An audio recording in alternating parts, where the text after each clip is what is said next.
Hi, the Caffe Nero Book Awards have been announced, the shortlist. The section winners will be announced on the 14th of January. So with Christmas coming up, I'm really going to struggle to get these read, but I will do my best.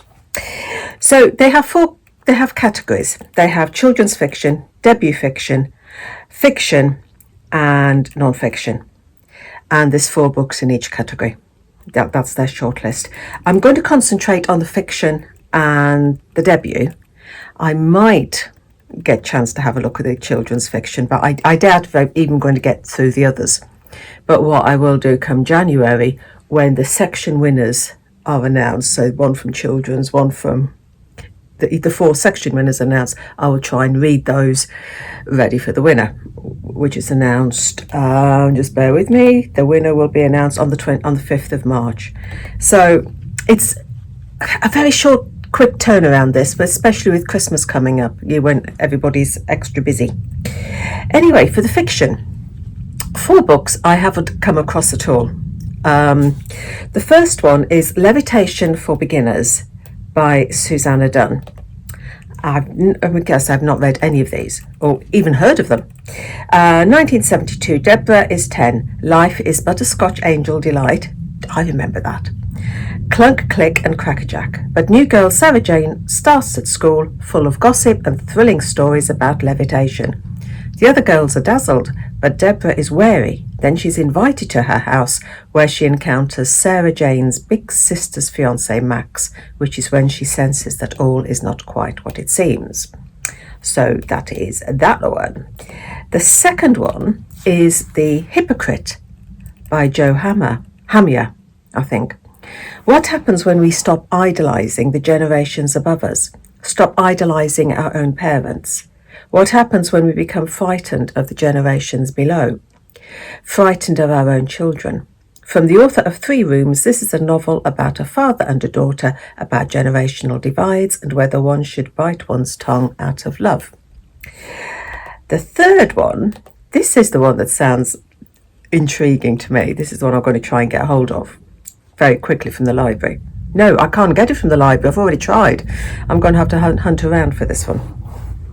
Lost in the Garden by Adam S. Leslie. Heather, Rachel and Antonia are going to Almumby. Heather needs to find her boyfriend who, like so many, went and never came back. Rachel has a mysterious package to deliver, and love-struck Antonia wants to spend the day with Heather. Creepy, dreamlike, unsettling and unforgettable. This is the story of why we don't go to Almumby. That one sounds intriguing, but the library haven't got it, so I'm going to have to hunt around. And then the final one is Donald Ryan's Heart Be at Peace, a novel told through 21 voices set in a small town in rural Ireland in 2019. The boom and bust years of the Celtic Tiger have passed, but now a new menace threatens the town. Young people are being drawn towards the promise of fast money, whilst the generation above them tries to push back against an enemy none of them can touch, tearing at the very heart of the community. So those are the 4 on the fiction list. The debut fiction, 2 I've already read. Glorious Exploits by Ferdia Lennon, which I absolutely loved. You can see my video of that one on my channel. And Wild Houses by Colin Barrett. Again, I read that one. It was for one of the prizes this year. I read it. I can't remember which prize it was for. About sort of drug dealers, and yeah, really exciting. So 2 of those I've read. Then the other 2 on the debut fiction shortlist are Monumenta by Lara Howarth. Olga Pavich's house has been requisitioned. Her home will become a monument to a massacre. Olga must reunite her children for a final dinner in their home.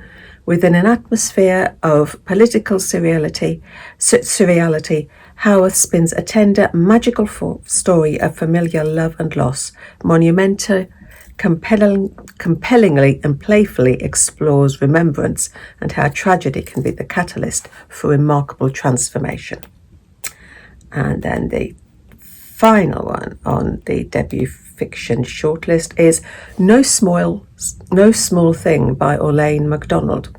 When Livia left her husband and her daughter Mickey, she never imagined Mickey would find her years later with a daughter of her own. Now, Livia, Mickey and young Summer must share one small council flat in South London as they learn to look out for each other as much as themselves. Richly drawn and burning with hope and desire, No Small Thing is a novel confronting the complicated power of a mother's instinct and the damage we can do to the people we love most. So those are the 8 I am going to try and get through. I won't succeed. I know I won't, because this is too little time. The children's shortlist, again, I think I will only end up reading the one that gets the section winner, because I'm not going to get time to do anything.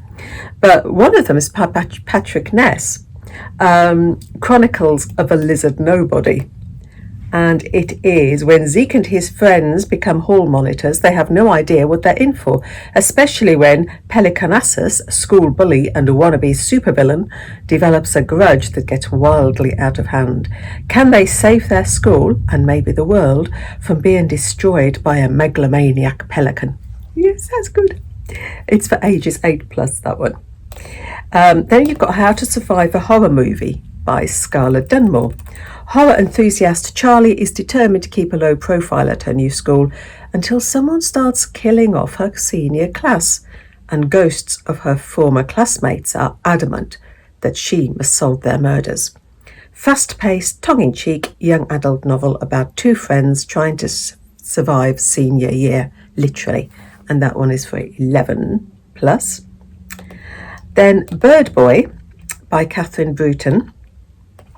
After the death of his mother, Will's sent to his uncle in the mountains. There he discovers an osprey nest, but when the smallest chick breaks a wing, Will's determined to save her. As Will helps the bird to heal, he finds a new strength inside himself. Maybe he can find a way to take flight too. It doesn't say the age for that one, but I would have thought sort of middle grade. And then the final one on the children's fiction shortlist is The 12 by Liz Hyder. From the Order of Bearmouth, a captivating teen fantasy that explores the power of love and friendship in the face of ecological turmoil, set against the mystical backdrop of the Pembrokeshire coast, and that's for ages 11+. So those are the 12 books that I'm interested in, 2 of which I've read, 2 I've already ordered from the library. I've got my Audible credit arriving anytime, so I'm going to get one of them on Audible, and I'll try and listen to the ones that I can't get hold of the library. So I will do my best. I will do my very best to see how many I can read before the 14th of January. So I'm going to be busy, as well as doing Christmas dinners and everything else, and, as you do. So, happy reading. Take care.